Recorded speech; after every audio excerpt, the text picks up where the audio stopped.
Good morning students. Today I am telling you about biting mechanism of a snake. The skull and jaw bones in poisonous snakes are loosely and movably articulated. ठीक है, इस जो उसका school होता है यानी कि brain वाला पोर्शन है और जो उसकी जॉ बोन्स हैं, ठीक है, जबड़े वाली बोन्स हैं, वो लूजली अटैच रहती हैं और वो मूव कर सकती हैं, ठीक है। दस अलाउंग एन इनोर्मस गैप, ठीक है, उनकी क्योंकि वो मूव कर सकती हैं और लूजली अटैच हैं इसलिए उनके बीच में गैप होता है।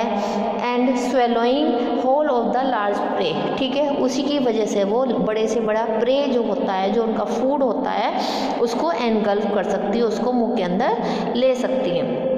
इन cobra's fangs are small and remain permanently erect. जो कोबरा होता है उसके फैंग बिल्कुल सीधे होते हैं और छोटे होते हैं। But in vipers the fangs are large and curve, ठीक है, वाइपर्स में वाइपर जो स्नेक होता है उसमें फैंग लार्ज होते हैं और कर्व्ड होते हैं यानी कि बीच से मुड़े हुए होते हैं। And lie against the roof of mouth cavity, ठीक है, व्हेन क्लोज्ड, जब उनको क्लोज किया जाता है तो वो माउथ कैविटी के अगेंस्ट में बंद होते हैं, ठीक है। These joints have loose ligaments, ये जो जॉइंट्स होते हैं जो लूजली अटैच होते हैं, ये इनमें क्या होता है, इसमें लूज लिगामेंट्स होते हैं and allow movement in several directions, ठीक है, जिसकी वजह से वो बहुत सारी डायरेक्शन में इधर से उधर मूव कर सकता है, जा सकता है।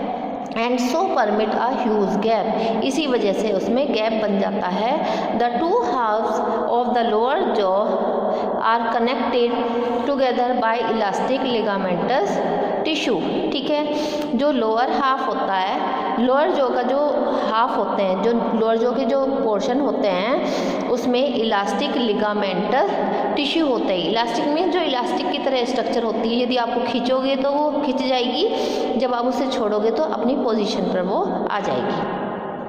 तो वो किस में होता है, लोअर जॉ में होता है। So they are capable of being widely separated from one another, ठीक है, तो इसीलिए इसका लोअर जॉ जो होता है वो दो पार्ट में डिवाइड हो जाता है, वन हाफ एक साइड में, वन हाफ दूसरी साइड में, ताकि उसके माउथ वाला पोर्शन जो है वो बड़ा हो सके और वो जो प्रे है उसको सीधा अंदर ले सके। It may be any rat also, ठीक है, रैट पर फीड करता है ना स्नेक, तो वो पूरा का पूरा उसको खा लेता है।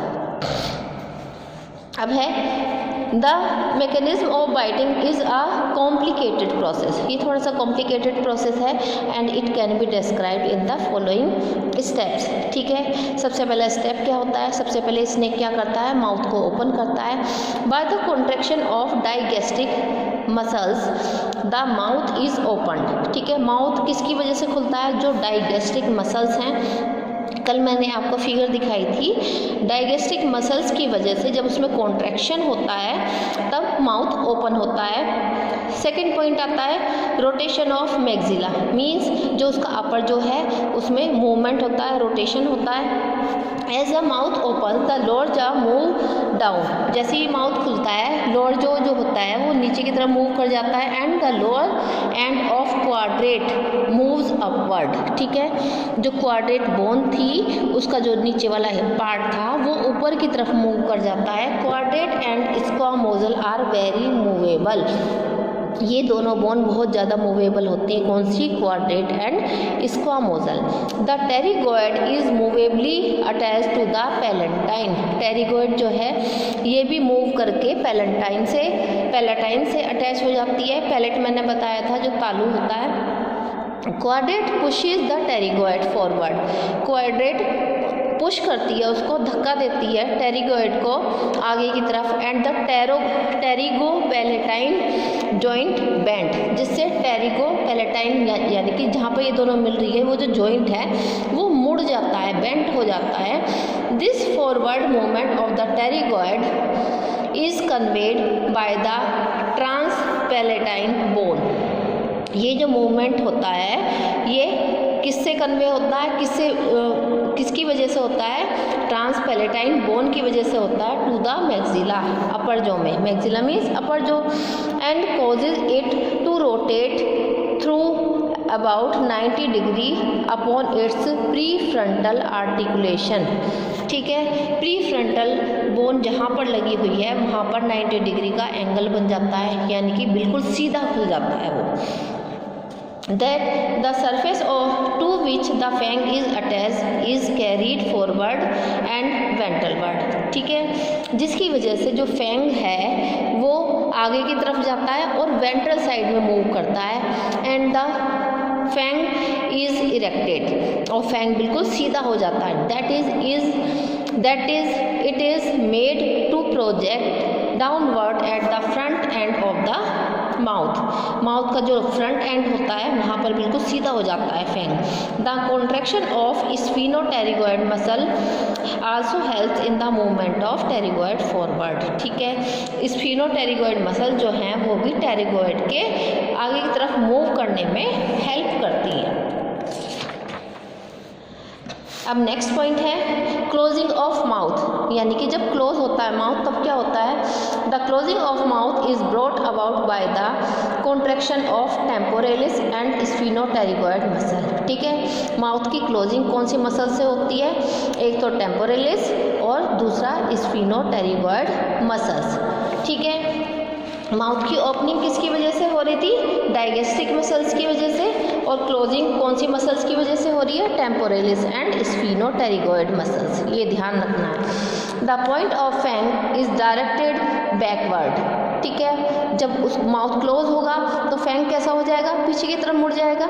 While the mouth is closed. ठीक है, जब माउथ क्लोज होता है, it takes longer time to open the mouth than to close it. ठीक है, यदि वो क्लोज हो जाता है तो वो ओपन होने में थोड़ा सा टाइम लेता है। अब नेक्स्ट क्या होगा, ट्रांसफरेंस ऑफ वीनम। ठीक है, वीनम का ट्रांसफ़र कैसे होता है, ये जो माउथ की क्लोजिंग हो रही है ये उस जगह पर हो रही है जहाँ पर सांप किसी को काट रहा है। सपोज़ किसी ह्यूमन बीइंग को वो काट रहा है, किसी के पैर में काट रहा है, तो वहाँ पर जो क्लोजिंग होगी वो इस तरह से होगी। ठीक है, अब वो वीनम मीन्स उसका जो पॉइजन है, जो उसका जहर है, वो कैसे ट्रांसफ़र होगा। During the contraction of digastric muscle the posterior ligament is relaxed. ठीक है, जब डाइगेस्ट्रिक मसल्स में कॉन्ट्रैक्शन होगा तो पीछे वाला जो लिगामेंट है, जो पोस्टीरियर फिलामेंट है, वो बिल्कुल रिलैक्स कंडीशन में आ जाएगा। And during the rotation of the squamosal bone the fan shaped ligament are stretched. ठीक है, क्योंकि इसको मोजल बोन में क्या हो रहा है, रोटेशन हो रहा है, वो गोल गोल घूम रही है। इसकी वजह से क्या होगा, जो फैन शेप्ड के लिगामेंट हैं वो बिल्कुल सीधे हो जाएंगे to squeeze the wall of the poison gland. ठीक है, ताकि पॉइजन ग्लैंड जो है पूरी तरह से उसमें खुल जाए, बिल्कुल सीधी उसमें खुल जाए। किसमें, जहाँ पर उसको अपना जहर डालना है। This makes the poison to come out of the poison gland. ठीक है, जब वो ग्लैंड की डक्ट जो है बिल्कुल स्ट्रेट हो जाती है तो पॉइजन ग्लैंड से सारा पॉइजन उस डक्ट के थ्रू ह्यूमन की बॉडी में चला जाता है, through the poison duct and the fang तो बिल्कुल निडल जैसी स्ट्रक्चर है, जैसे इंजेक्शन लगता है, जैसे इंजेक्शन लगाते हैं ना हम किसी को, उसमें मेडिसिन भर के, सेम वैसी ही कंडीशन हो जाती है। अब देखना यह है कि अब नेक्स्ट मैकेनिज्म है स्वेलोइंग मैकेनिज्म। ठीक है, मीन्स ये अपने प्रे को कैसे स्वेलो करता है, कैसे अंदर लेता है। The rami of the lower jaw, वैसे ये इस टॉपिक से अलग है, बाइटिंग मैकेनिज्म में नहीं आएगा। बाइटिंग मैकेनिज्म का क्वेश्चन आता है तो सबसे पहले तो आप उसके पार्ट्स देंगे। ठीक है, कल मैंने बताए थे ना इसके पार्ट्स कौन कौन से हैं, poison glands, poison ducts, fangs की टाइप्स बताई थी, सोलेनोग्लाइफस, ऑफिस्थोग्लाइफस, प्रोटीरोग्लाइफस, एग्लाइफस, और जो मसल्स उसके साथ अटैच थी। मसल्स कौन कौन सी हैं, डाइगेस्ट्रिक जो माउथ को ओपन करने का काम करती हैं, और माउथ को क्लोज करने का जो काम करती है वो स्फीनोटेरिगोइड होती हैं, जिसका दूसरा नाम है प्रोट्रैक्टर टेरिगोइड। ठीक है, और भी कई सारी मसल्स हैं, ये सब मैंने बताई थी। उसके बाद में पहले आप सारी फिगर के बारे में बताएंगे कि इसमें ये पार्ट मेन रोल प्ले करते हैं। उसके बाद में आप पूरा मैकेनिज्म बताएंगे कि ये किसकी वजह से खुलता है, कैसे क्लोज होगा, कैसे ओपन होगा माउथ, कैसे उसका पॉइजन जो है इंजेक्ट होगा किसी भी ह्यूमन की बॉडी में या किसी अदर ऑर्गेनिज्म में। ओके, सो